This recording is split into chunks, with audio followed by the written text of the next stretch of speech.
First question from over there, sir. Yes, I'd like to ask about something that has not been addressed yet, which is the criminalization of the non-state actors.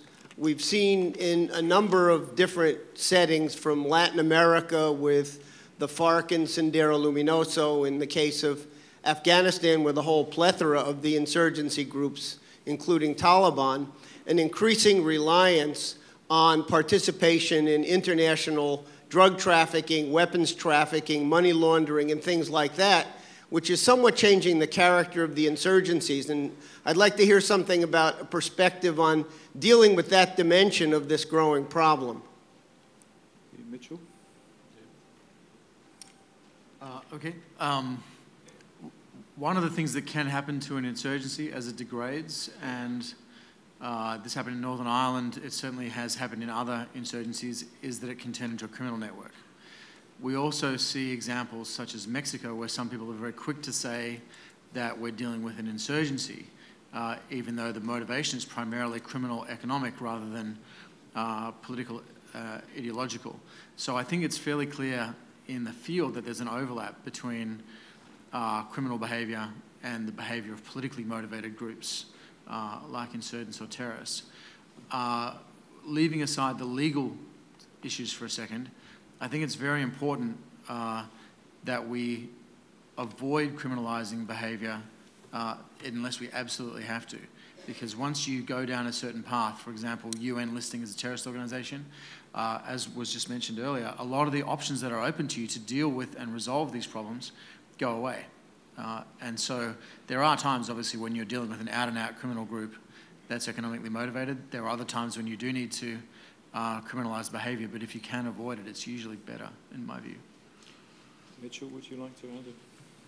Yeah, I think you have the problem at both ends, actually, because as David suggested, with a lot of these terrorist groups, they kind of spill over into criminal activity to fund themselves. So they're a hybrid at times, and that certainly has been the case with many that we know of. But also from a governmental perspective, it's almost a philosophical question.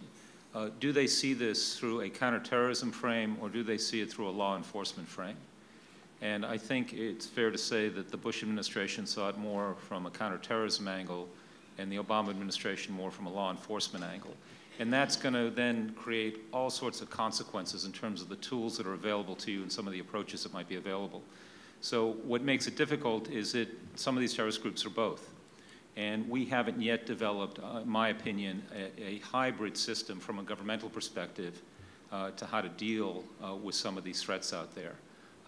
There's been talk about national security courts. There's a very good book by Benjamin Wittes at the Brookings Institution, I think the best book on the subject, calling for a hybrid approach.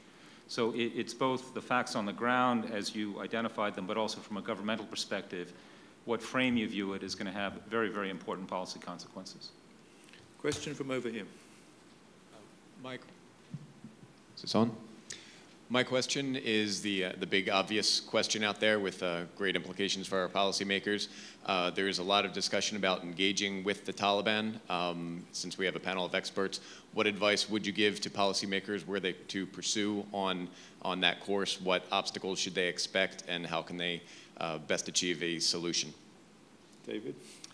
It depends what you mean by Taliban, and it depends what you mean by engaging. There have been a lot of programs to engage with local level fighters in Afghanistan, some of which have been quite successful. Most recently, about 3 weeks ago, 200 fighters reconciled with the government in Herat province. They actually came from Helmand.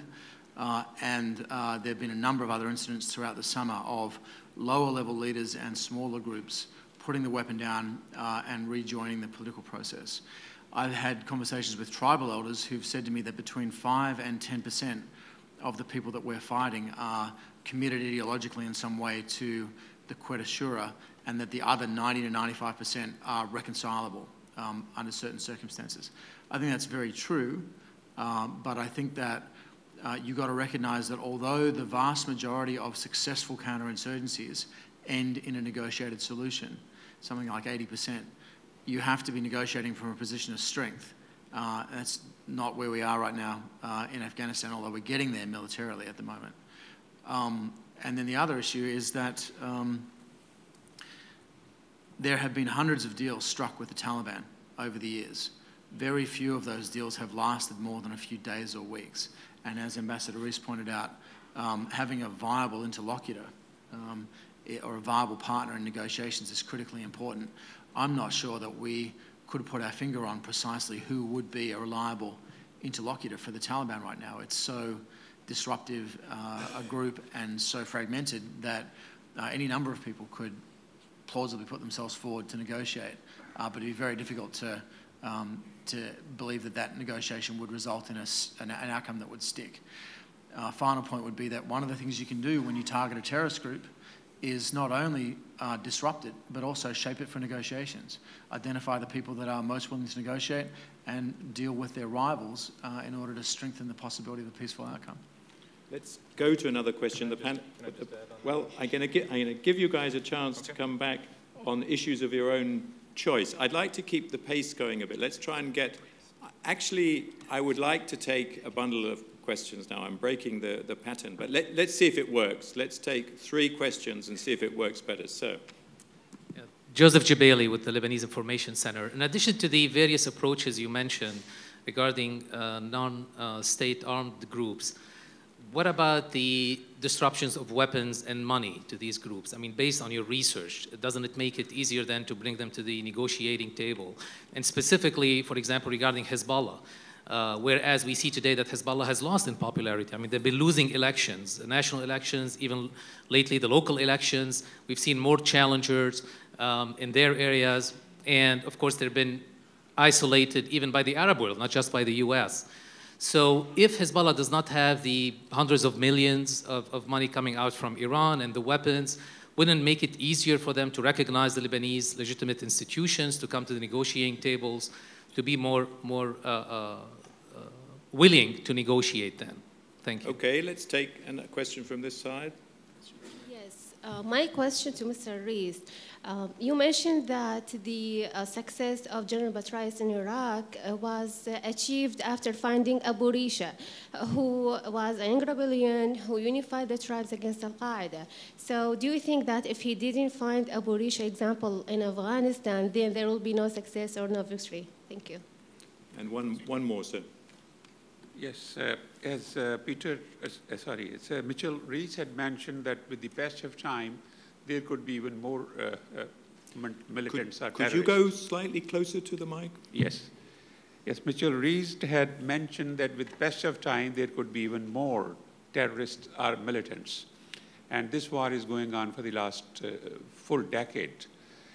Isn't it time that those people who are involved in mediating, educating them, or bringing them to the mainstream, they even need to review their approach, because with the passage of time, there is more resistance, number is more increasing, and nobody can claim when this thing would be brought to a closure. Let's go to Robert first. Hezbollah. I mean, several comments on your question on Hezbollah. I mean, I think clearly if the international community could stop the flow of money and weapons, it would weaken Hezbollah. That was the goal of Security Council Resolution 5059, 1701, and look where we are. I mean, you won't be able to deal with it if you can't address the question of Syria, which brings us back to the earlier panel and the whole question of the peace process. So, yes, as an objective, but since 2006, if anything, the trends have been in the other direction.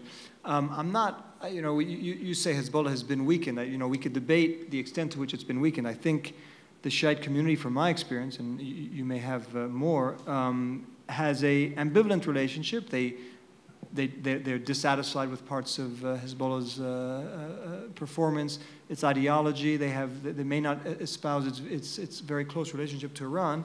So it may have anger, may have frustration, it may have some dissent, but it has no alternative. I think the Shiite community for now is very much united behind Hezbollah. Hezbollah hasn't been losing elections. It wins the elections in the Shiite community. The rest, yes, you're right. In the last elections, General Aoun and others may not have done quite as well, but Hezbollah has no real rival for the loyalty of its constituency. I don't think that we could expect them to be weakened in any significant way. as I said, I think one has to take a more comprehensive view. It does come back to the question of Syria. It ultimately comes back to the question of Iran, and those are bigger issues that the United States needs to tackle. Mitchell? Sure.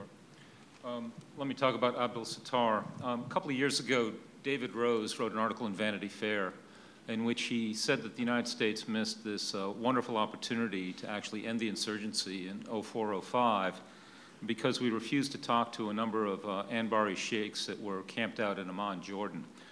They had been telling us that they can turn off the insurgency like a faucet, and if only we would support them, give them arms and money, all of our problems would go away. One of the things that the chapter on the Anbar Awakening does is to investigate that pretty thoroughly and discredit that whole idea.